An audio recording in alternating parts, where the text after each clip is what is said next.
एक गज़ल सुनिएगा जो मोहब्बत से बिछड़ने के बाद लिखी थी। इश्क हुआ था उम्र की नादानी में। सुनिएगा कि इश्क हुआ था उम्र की नादानी में, ज़िंदगी बीती किस्मत की मनमानी में। उससे आखिरी मुलाकात का लम्हा था कुछ यूं, जैसे होता मिलन आग और पानी में। बुढ़ापे तक का ख्वाब दिखाकर उसने साथ छोड़ा जवानी में। बुढ़ापे तक का ख्वाब दिखाकर उसने साथ छोड़ा जवानी में। इस दिल की कब्र में दफन है वो, जो किरदार मरा कहानी में। शुक्रिया। जब कोई बिछड़ के जाए तो सर ने बोला था कि वो आत्महत्या वगैरह कुछ कर लेते हैं लोग, खुदकुशी कर लेते हैं।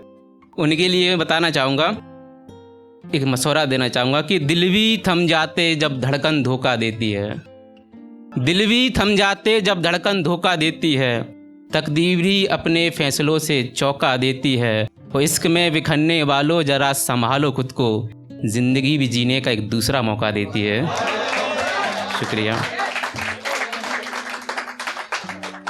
जब किसी की इंसान की फितरत पर मैंने एक शायरी लिखी थी, सुनिएगा कि हर खूबसूरत सुबह की एक ढलती शाम है, आँखों के नज़ारों में हर मंजर का नाम है।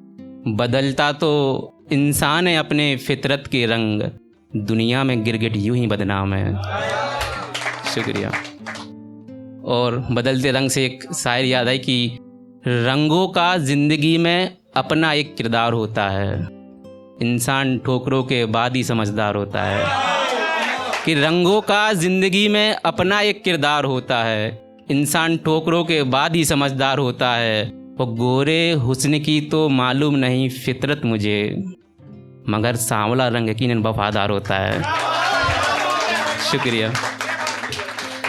एक से सुनिया कि किसी को कुदरत की दी हुई मोहब्बत की कदर नहीं होती जो, तो उस पर लिखा था कि नज़रों के फैसलों में ताज़ो तख्त लगता है, ये रिश्तों का कानून अब कितना सख्त लगता है। कुदरत के दिए तोहफों की कद्र करो वरना आईने को हथियार बनने में कितना वक्त लगता है। शुक्रिया। और आखिरी में सुनाना चाहूँगा कि अभी देश में चुनाव का राजनीति का माहौल चल रहा है, तो उस पर एक शेर सुनाऊँगा कि देश के एक सबसे बड़े लीडर को हराने के लिए देश की सारी पार्टियों को एक मंच पर आकर षड्यंत्र करना पड़ रहा है।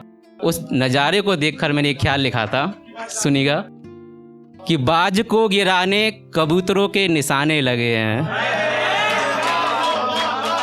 आप उस लीडर को समझ गए होंगे, नाम लेना नहीं चाह रहा, कि बाज को गिराने कबूतरों के निशाने लगे हैं, कोशिशें नाकाम अब साजिशें आजमाने लगे हैं। एक लम्हे में बयां कर दी उसके सफ़र की कहानी, जिसे तय करने में उसे जमाने लगे हैं। शुक्रिया।